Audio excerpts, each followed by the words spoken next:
Welcome to Not Work Storytelling. This is the show where we untangle our myths and reweave our stories, one ancient tale at a time. I'm your host and lead storyteller, Marisa Gowdy. I'm a myth worker, a story healer, a coach for writers and creative entrepreneurs, and the author of The Sovereignty Knot, A Woman's Way to Freedom, Power, Love, and Magic. If you love what you hear and want to support the show as we enter our third season, I'd be so grateful if you become a paid subscriber on Substack. In my newsletter, Myth is Medicine, you'll receive bonus content related to the stories on the show and deep dives into how mythology and folklore can help the individual and the collective in the present moment and beyond. There's a link in the show notes to follow Myth is Medicine on Substack. Or you can simply visit mythismedicine.substack.com. Before we dive into today's show, I want to be sure that you know about my online creative community, The Heroine's Knot. Every week, we explore a new heroine's tale and search out its archetypal and personal meaning. This is the space to deepen your own creativity and build lasting relationships with wise souls seeking both individual growth and collective healing for our society and for our more than human world. Learn more at my website, marisagowdy.com. Season 3, Episode 4, The Buried Moon. Our guest storyteller is Mitlé Southey. Mitle is a circle holder who walks the ancient path whilst contributing to a modern movement. The founder of Circle School, she teaches internationally and has facilitated circles, retreats, and courses since 2016. She believes in the power of connection, community, and circle to provide a path of integrity back to ourselves and authentic relationship with the more than human world.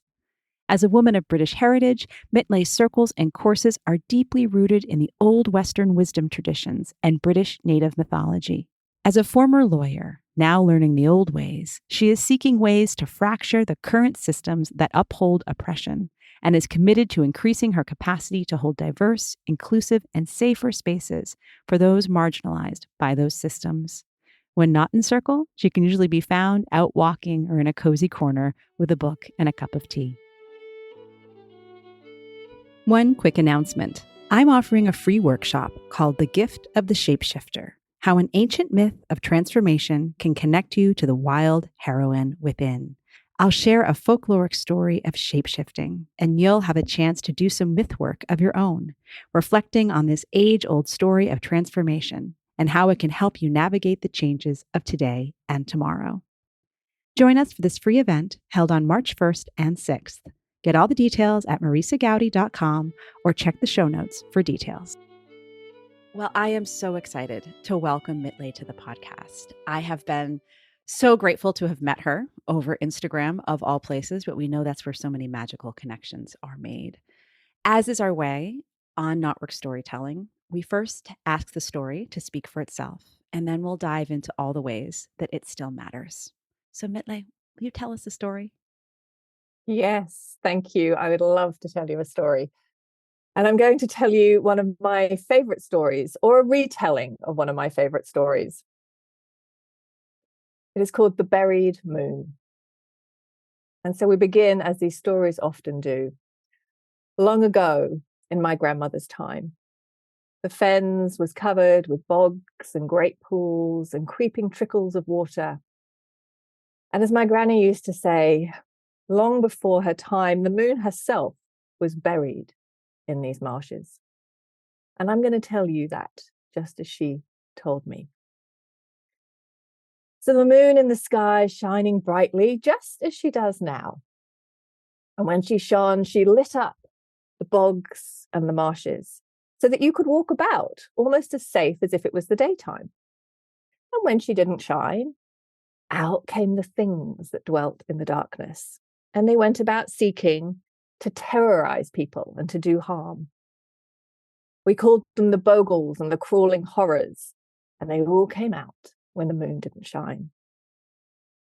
Well, when our beloved moon heard of this, she being so kind and good, she decided to step down from the sky and to see for herself. she couldn't quite believe that it was as bad as people were making out, because she only saw the bogs and the marshes when they were lit by her beautiful light. And so sure enough, at the end of the month, down she stepped, wrapped in a big black coat with a big black hood over her gorgeous, shining yellow gold hair. And she went straight to the edge of the bog and looked about her. And of course, this is a watery landscape. There was water here and water there, and reeds and rushes and sedges and gorse bushes, all twisted and bent. And it was dark, very dark, but for the glimmer of the stars in the pools and the light that came from her little golden feet, stealing out from underneath her cloak. So she drew her cloak tighter about her, and although she trembled, she couldn't go back without seeing all there was to be seen. So on she went, stepping lightly through the beautiful marshes, the greedy, gurgling, dark marshes. And then she came to a big pool and slipped. And she went tumbling down, grabbing with both hands at the gorse bushes around her. But instead of saving her, they wrapped themselves around her, holding her fast, gripping her. And she was covered in scratches and stuck where she was. And although she pulled and twisted and fought and reached, it was no good. She was held fast and could not move. And presently, as she stayed there wondering what on earth to do, she heard someone calling in the distance, calling and calling. And then she realized that the whole marshes were filled with this pitiful crying. And she heard the steps floundering. She heard this person slipping and squishing in the mud, splashing in the pools. And through the darkness, she saw his face. It was a man lost in the bogs, because she too was in the bogs. He'd wandered from the path and was trying to find his way home. And she was so worried for him that she started to fight again to release herself, started to show him the way. And as she was fighting and fighting, her hood gently fell back from her face. And as it did so, the light poured out. And of course, that beautiful light did indeed show him the path. And he was able to find his way out of the marshes, out of the bogs, lit by that light. But it didn't occur to him to look or to see where that light had come from. And the moon was so engaged with helping him that she forgot she also needed help. And it wasn't until he was well on his way that she realized that she too was stuck and was unable to find her way out of the bog. So she continued to fight again to try and release herself. But in the doing so, all that happened was her hood flopped back over her face and dimmed her light once again. And in the darkness, the crawling things, the bogles, came back out and surrounded her. And as she was gasping for breath and fighting to release herself, they came around, crowding her, calling her, mocking her, snatching her. And as she did so, the brambles tightened and tightened. And they surrounded her, questioning what to do with her, because they knew that if she went back up into the sky, then they would once again be sent to the very edges, sent to the corners of the bogs, and no longer free to play and do their mischief, do their harm. So they were deciding what to do with her. And slowly the dawn was now rising. And so that light would also push them back. And so in a panic, they gathered together and pushed her deep into one of the bogs, laying a huge stone across her, so that she was literally buried in the bogs and the marshes, her light completely covered except for a tiny twinkle through the edge of this stone. And they withdrew as the day came. And there was the moon, dead and buried. And people started to notice as the days passed that the moon's coming didn't come. And the folk put pennies in their pockets and straws in their caps and looked at the sky and hoped and called her back. But the moon never came. And the days passed. And again, the new moon never came. And the dark nights got darker and darker. And the bogs got scarier and scarier. And things got worse and worse. And naturally, people started to talk. They gathered in their houses, they gathered in the taverns, they gathered in their streets to talk about why and where was the moon. And finally, they gathered together and went to visit the old wise woman who lived on the edge of the bogs, on the edge of the marshes, and told her that their moon was missing. And she looked in her brew pot, and she looked in her mirror, and she looked in her fire, but she couldn't find the moon. She sent them away again and told them to keep asking, keep searching, keep looking for the answers, and if they found out anything else, to return to her, and she would try again.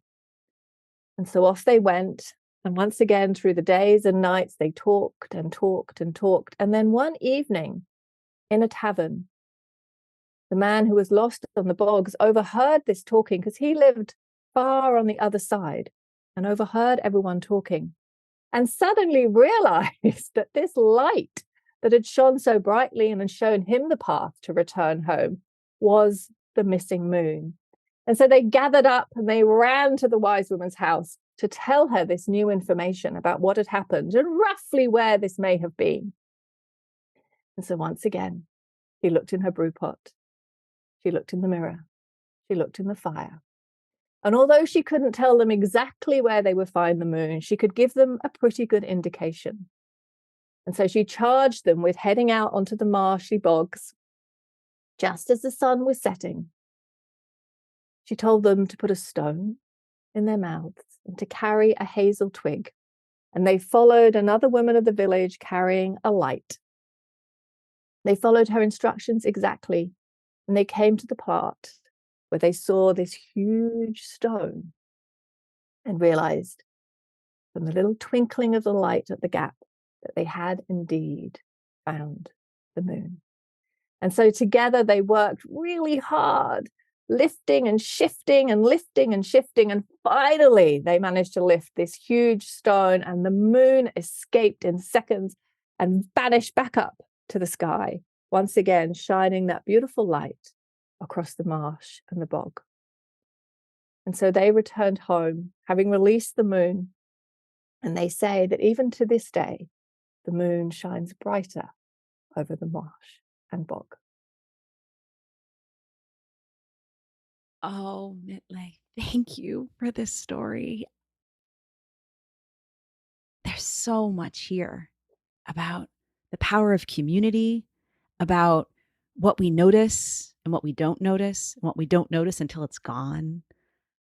And the way that that heroine of the moon was doing such a good job of overgiving and overshining that she kept forgetting her own needs to the detriment of everyone around her.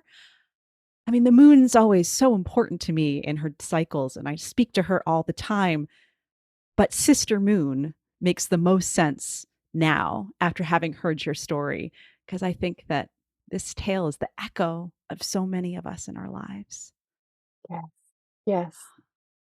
I actually don't know exactly why I love it so much, but the first time I heard it, it touched something deep within me. And then I went to a beautiful exhibition with a local artist who had spent the lockdowns tracking the moon through her art. And there was a copy of this story there. And then there's a version of it in Sharon Blackie's If Women Rose Rooted book. And it's just one of those stories. It's from an area that I grew up in the UK. And it's just, yeah, it's one of those stories that sort of has felt like a constant companion. And yet it wasn't until we spoke and you asked if there was a story I'd like to tell. And I was like, yes, this one. And yet I've never really, I've sat with it a lot. I've told it a lot, but every time I tell it, it's slightly different. But every time it leaves me with this deep sense of community and connection and seeking to uncover what has been buried or oppressed or is hidden, and how we do that. Yes. Well, I have had the opportunity to hear you tell this story one time before, and I feel like I've gotten so much more out of it in this telling, whether that's just the presence of where I am right now, whether it's where the moon is in the sky in this moment, whether it's where my own body's moon time is. Yeah. But this is one of those stories that feels like it keeps deepening in the retelling, because it keeps illuminating the fact that we are every single being, every single symbol in this story feels like a facet of us, of humanity, and of nature, and the more than human world. Yes, I love that. It's interesting because I feel that each time I tell the story, and I don't know if that came through in what you could hear, but I feel I get lost in it. And yet I know this story. In some ways, if I was to say, oh, yes, I could tell that story anywhere at any time, I know it so well. And yet every time I tell it, I feel I get lost on the bog. And I'm like, oh my goodness, I don't know what's the next part. It does come, but it's really fascinating. Oh, and I've got my notes with me and I know it. And yet I think I get so sort of take myself there, and I'm lost in the dark for a little bit, trying to find the moon and bring me back to the story. And we need you to get lost so we can trust you as our storyteller who's walking beside us, just as full of wonder and worry as we are as listeners, but also you're the woman bearing the torch for the community of everyone standing behind you with the stones in their mouths, and which I think is that sense of be silent, right? Be still and listen. Yeah. And then the hazel wand has so much magic to it and mystery, and that's that tool of the other world. Yeah. You give us those gifts and you take that role as woman with the torch, because of course you've listened to the wise woman who went to her oracles, because you are the wise woman. And you enable all of us to take that look into the brew pot and into the mirror and into the fire and ask the question and wonder. You know what I love is that the first time she looks to her oracles, she looks to her spaces of intuition and she doesn't know. And I love that there's the unknown is in the middle of this story. Yes. Yes. I love that too, because I think we live in an age, or in the culture that I grew up in the educational system that I grew up in, and it's something I talk about so much, is that we have to know. There's a question and there's an answer. And not only is there an answer, but there's a right answer.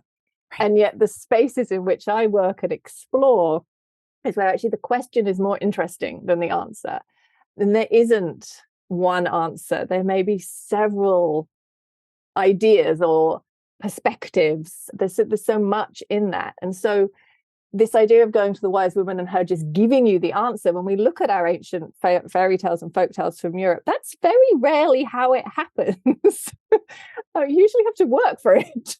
And so this is slightly different. I mean, she sends them off, but yes, they have to work for it. They have to come together as a community. They have to keep exploring it. And then they take that extra piece of information back. And then she still can't tell them exactly, but she can set them on the path. And again, I think that is so much more interesting than just being told how to do it and where to go. There's so much trust in that. Yes, there's a torchbearer, and you've got the beautiful hazel wand, which, I mean, there are many interpretations of that. One is, of course, is intuition, but also community. Hazels are really connected with community because they grow in communities. And so those little images through there, I find really powerful. They do it together. There's no one person with the answer who can solve it. They have to work together. They have to go together. Moving the stone, the dark and evil things seem to get the stone in place really easily. Humans have to kind of use strength together. They have to work out how to do that together to shift the stone. Oh, I love the way you frame that, because when I think about the hero and the heroine, that's a big part of my work, is what the hero's journey is, or the heroine's journey. We know the hero well, right? And the heroine, I think, is not necessarily the damsel in distress or the hero in a dress. It's instead the way that the heroine does it together, right? She's always, it's because if the hero is like, I alone must go on this journey to bring back the elixir, come what may, despite all the consequences. And the heroine is like, no, the consequences. Like, we're doing this as a family. We're doing this as a community. Everyone needs to be able to eat when we go on the quest, because the kids are going to be hungry by 10:15 a.m. Like, do we pack snacks? Like, are we okay? And so when I was actually taking notes as you were telling the story, it was that moment of like, wait, of course we associate the moon with the feminine, but it's like, oh, wait, the moon's trying to be the hero. The moon decided to come down and help everybody and fix it for everyone. And in that moment of thinking she could do this, I will scare away all the baddies. Here I am. Oh, wait. In her bid for heroism, she got lost and she forgot that what she needed was community and the power of the heroine in order to say, oh, all together we'll keep the cycles of nature going, because it's not just about one celestial body or one individual making it all happen. It's about it all happening together. Yes. Yeah. And I really enjoy that theme through the story of exactly that, the collective and coming together and pushing aside the hero's journey of one person overcoming and having to meet everything within them. And especially, again, I think, this story, the version that I have, or a version that I have, was published at the end of the 1800s.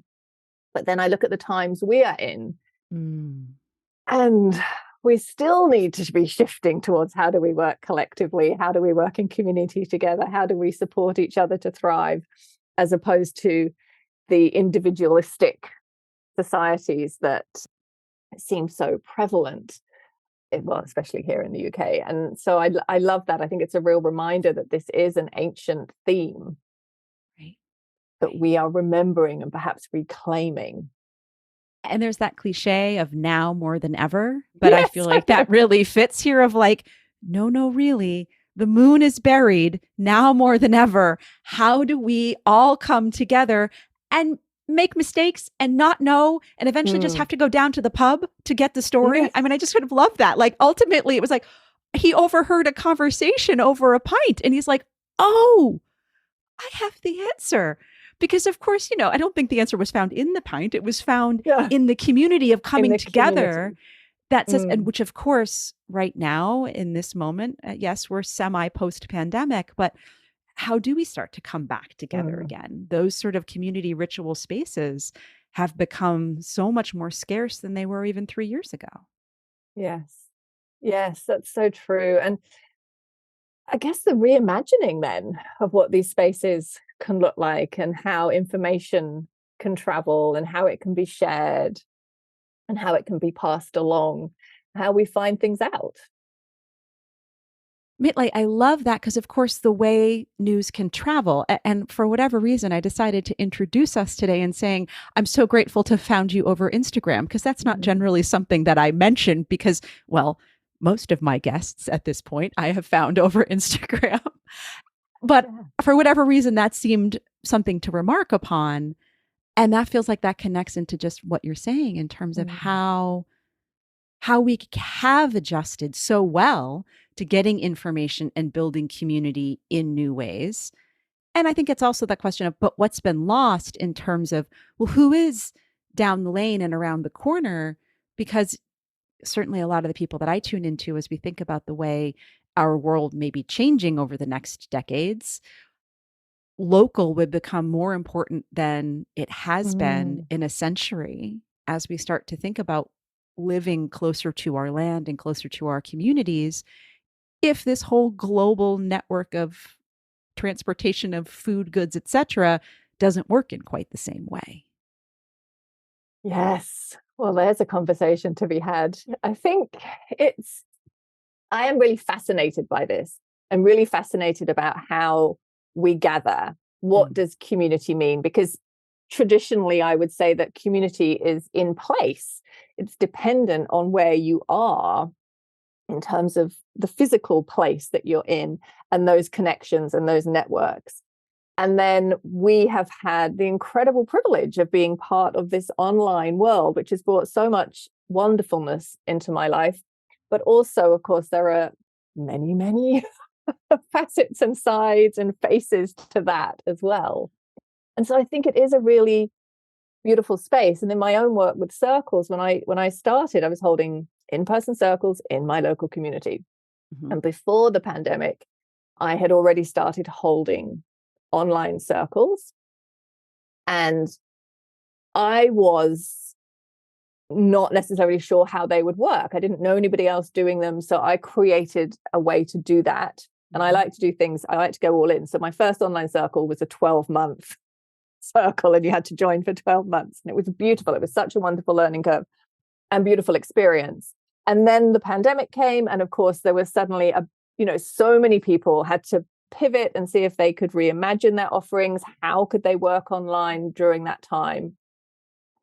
And of course, as we've started to emerge from those lockdown periods, that's a conversation. It's a conversation that's still ongoing. Some people really want to leave behind that online space, focus on in-person. Some of us do both. It's an ongoing conversation about how we want to be, I think, in relationship with one another, and looking at the joys of both. What are the challenges and what are the amazing features of those? Because the online world, yes, it has its troubles, but it's also can be much more accessible for a lot of people for a lot of reasons. Yeah. Whereas in person, there is definitely a magic to being part of a network and a community where you actually live. And I think it can be very isolating not to have that, even if you have wonderful connections online. And that's not available for everybody. So yes, the intricacies and explorations there, I'm absolutely fascinated by, and how we navigate that. Yes. Oh my goodness. You and I could talk about this for hours. And I think it's just so indicative of, I bet you share this idea of like a both and also approach to say it can't be all one or all the other. Like in thinking about this story, there's a way in which it's almost a struggle between heaven and earth, right? If you want, you could frame the story that way. And I would think, and I would say for myself, I know I can't live all in one space or all in the other, whether it's all in the emotional and intuitive or all in the intellectual and structured. And it can't be all online or all in person. And there's all these different ways in which we realize the real binaries don't work. The polarities leave us hungry or trapped. And it really is in that mix. Yeah. Yes, and you're right. It's something that I often say I get asked quite a lot actually about kind of what's better. Are in-person circles better than online circles? Is there deeper connection? And this trying to continually meet that desire for a binary. Yes, this is better, this is worse, or this is good, this is bad. Right. Is an interesting journey in itself. Being able to really deepen our capacity to hold two seemingly opposing things as true, to be able to understand that they're not mutually exclusive. How do we engage in both worlds in ways that are supportive and connecting and relationship building, and encompass that, that idea of kinship with all? So yeah, I think it's a beautiful one to navigate. And thinking back to the story, that idea of what's being buried or oppressed or suppressed, there's an opportunity always to see what is being buried or suppressed or oppressed within me and within the community in which I'm trying to engage with and be in relationship with. That's a juicy idea. Feels like that. And I want to come back to that in a second. What is being oppressed or suppressed in any circle? But the one thing I want to highlight first is it's about different ways of knowing, in the way that the wise woman didn't just have one source. She went to the brew pot, the mirror, and the fire. And maybe they're all going to give contradictory answers. And what is she going to do? That'll be wisdom in action right there. But it's that sense of like, and you going back to what you were saying before around, as we're taught in school, there is one right answer. And just this is the way it should be done. I was sharing with you before, my third grader was on the way to go do a multiplication test today at school. There is only one way to multiply 8 times 8. And we had a lot of tears last night in our kitchen because that was just an uncomfortable situation. So, but let's go back to this idea of being aware of what's being suppressed in a circle. Because I love how just naturally your work as a circle holder and a teacher of circle holders has come into this conversation, because it's so much who you are.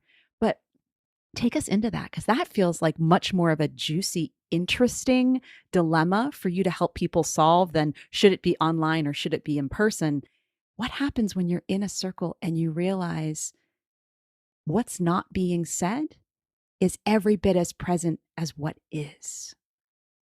Yes, and I confess I am much more interested in those types of questions than the sort of, although I do guide people on how to hold circles, but I think that the scaffolding of that is one thing, but actually what each of us brings as a circle holder is far more interesting. And having the awareness of what is being said within the circle, being able to hold space for what is not being said, being able to understand that there's just as much power in the silences, in the tears where we're not using words, but also to look at what is being left out and maybe should be present.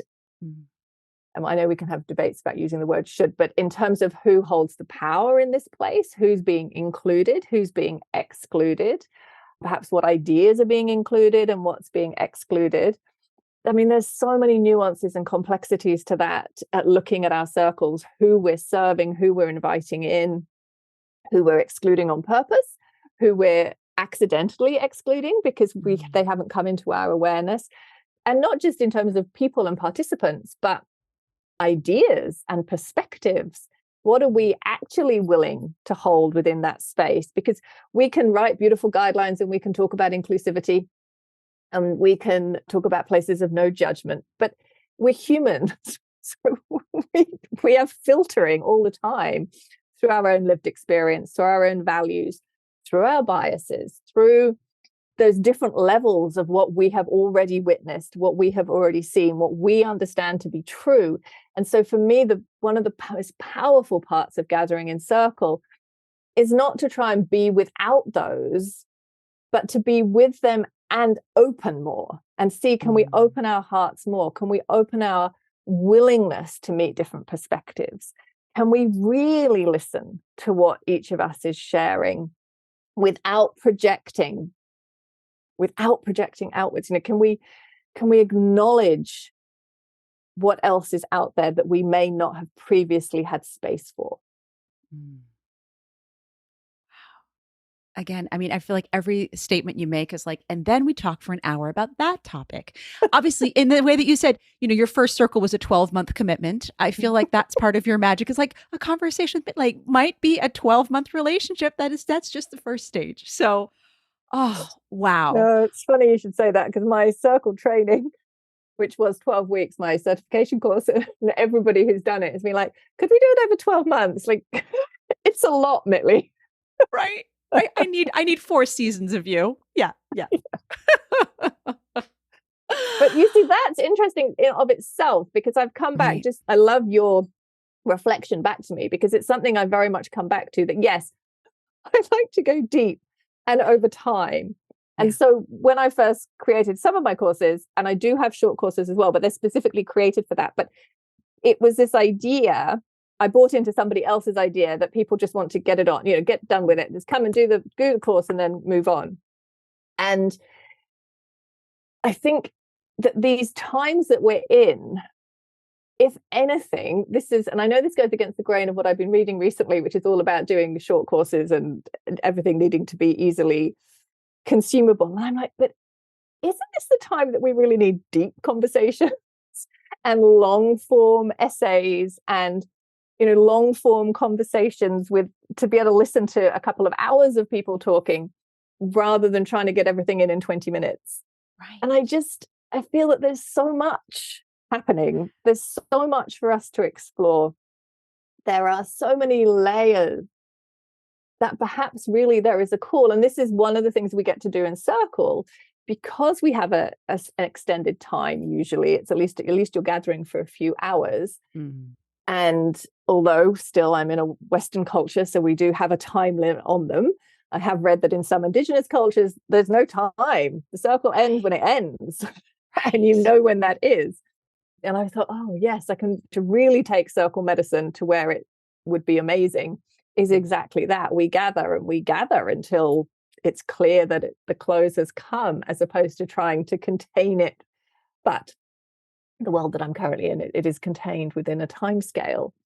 Places that allow for that depth, allow space for the silence, allow space for the unknowing, allow space to disagree, allow space to be able to robustly put your point of view, or to very vulnerably share your experience.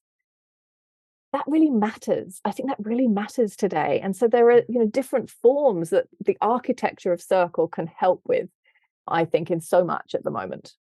Oh, absolutely. I love that you started to kind of call in the indigenous traditions and the wider sense of course, that circles are so ancient. I've heard you speak about this before. And in conversations you and I have had about in the past, it's also been an awareness of appropriation. And I know you've done a lot of really brilliant, deep thinking around that. And I had started thinking that when you were discussing before, that idea of what's included and who's included in inclusivity, it feels like the shadow of that can become appropriation and inclusion without consciousness.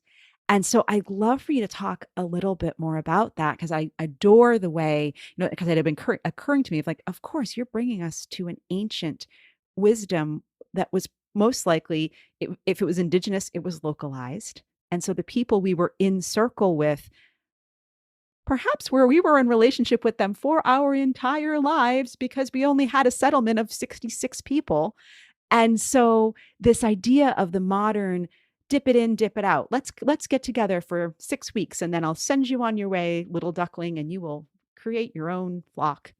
I can feel all the ways in which that is a little bit out of step with what maybe I could name it as an ancient longing, or just a deep longing of, this is what relationship and circle has been, ought to be, should be, in the dangers of the shoulds. But maybe sometimes it's okay to come back to saying, well, no, a circle should be something that's created over time based on shared experience and relationship, even if it's not necessarily local anymore. So I said a lot right there, but please give me your brilliance in this. Thank you. Yes, I think coming back, when I first got the call to step into circles and to start holding circles, and really what led me to create what I call a methodology for how I share circles. But it was really important to me. I came to circles through the Red Tent movement, and that was the first circle I attended that was in the spirit of the Red Tent movement. And so that set me off on my own little quest, as I have a tendency to do, because I like to understand where things come from, why we're doing things, who has the right to do this. I didn't grow up with circles, so where were they coming from? I wanted to understand that. And so that, for want of a better word, research, obviously I didn't write papers on it, but my own personal research to understand this was absolutely fascinating. And at the time, I didn't actually find that much information. There's heaps more written now, just in the last 5 years. But it was very clear that it was an ancient tradition, and it was a cross-cultural tradition. And we could look to those living indigenous communities who still gather in circle in different parts of the world, and what has been learned from them, and in some cases appropriated in terms of the tradition. And what I wanted to understand was, as somebody from the British Isles, was, well, did ancient people here also gather in circle? And of course, yes, they did.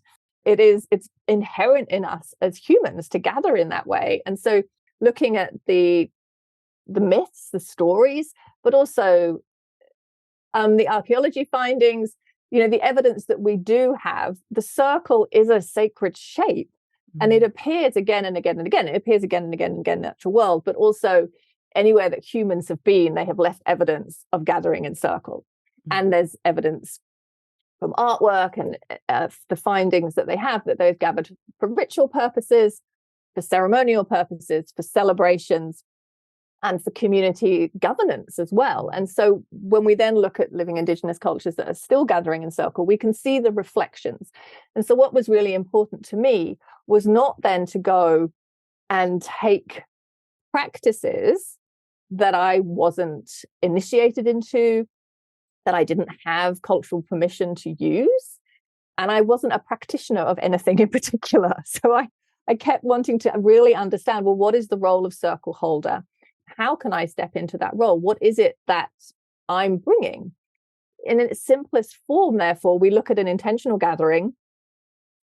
I came from a legal background, so I was very keen on guidelines so that people understood how to do this, because I was gathering with others who had never been in circle before.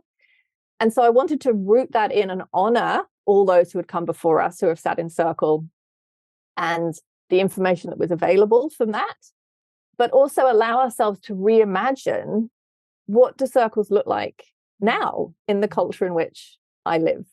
and the people with which I'm gathering. And so for me, it's that dual approach to keep honoring that, to keep acknowledging that it is an ancient tradition, and also to keep contributing to a modern movement and allowing it to evolve, just as our stories evolve and our theories change and transform and shift with the times in order to meet the community's needs at this time.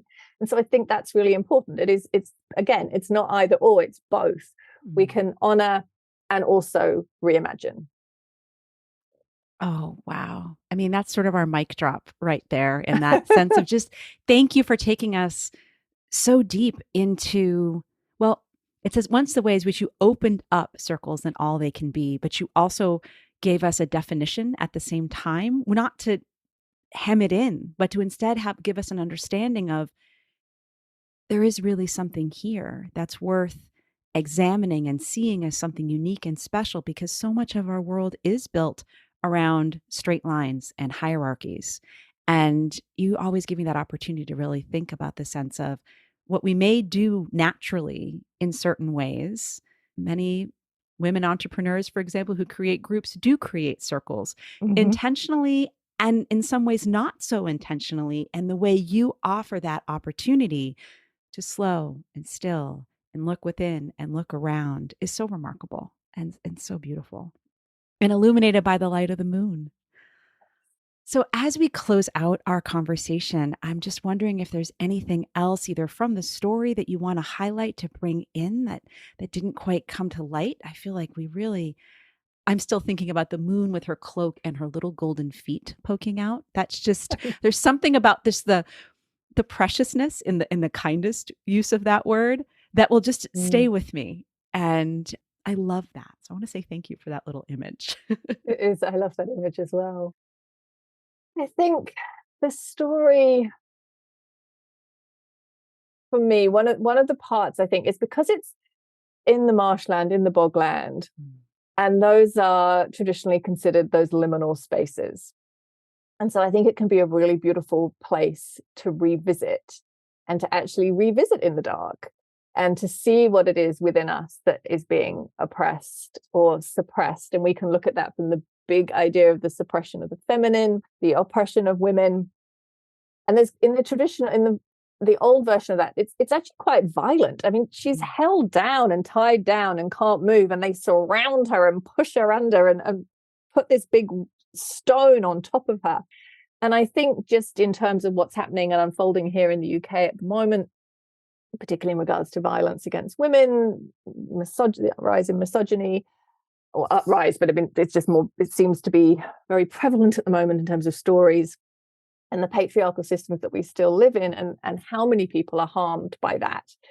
That there's something really poignant in this story that highlights those, and again shows us that as a collective, as a community, we can release that. We don't have to behave in that way. We can take the stone off, and we can choose a different path. We can choose to come together in these beautiful ways and find a new way of being in community with each other, being in relationship with each other, noticing what is being harmed, and keeping that light shining to keep the bogles and the dark creeping things in the corners. Right. Because they will have their time in the state of, in all that is, there is the time of dark and there is the time of light. Yeah. But hey, I certainly learned from one of my greatest heroines, Princess Leia, that, we need to make sure that the light side, the Force, still gets to win over the dark side. Yes. Oh, well, Mitle, thank you so much for your story and for your wisdom. Where can people find more about you and your work? Yes, thank you so much. Thank you for the opportunity to come and share that story. And I would love people to connect with me on Instagram, where you can find me as Circle School with Mitle. My website is mitleysouthey.com, and I also write on Substack at Circle School with Mitle. Brilliant. I am so excited to share those links and just to continue to journey with you. And someday you and I will sit together in circle in real life. But for now, this is pretty darn delightful. So thank you for bringing us the moon and all of the light and all of the darkness. We need to be able to pause and look at the troublesome bits in order to really connect heart to heart and in part of the bigger world. So thank you. Thank you. Thank you so much. Thank you for tuning in to the Not Work Storytelling Podcast. Please subscribe and review the show on your favorite podcast platform. And do share this episode with other lovers of myth and story. By the way, everyone is a lover of myth and story, even if they've forgotten. Creating this show is a labor of love, and your support will help me continue to craft and share stories through season 3 and beyond. Please consider becoming a paid subscriber over on Substack, where I'm writing and creating additional audio magic with my newsletter and content hub. Myth is Medicine. You can find out more about my writing, my book, our online creative community, The Heroine's Knot, as well as how to work with me as a coach at marisagowdy.com. Music on the show is by the wonderful Beth Sweeney and Billy Hardy, a Celtic fiddle and multi-instrumental duo based on Cape Cod, Massachusetts. The traditional reel we play at the start of the show is called the College Groves. Find out more about their music and shows at billyandbeth.com. Gratefully, I live, write, work, and record this podcast on the ancestral lands of the Munsee Lenape tribe, whose name means original people.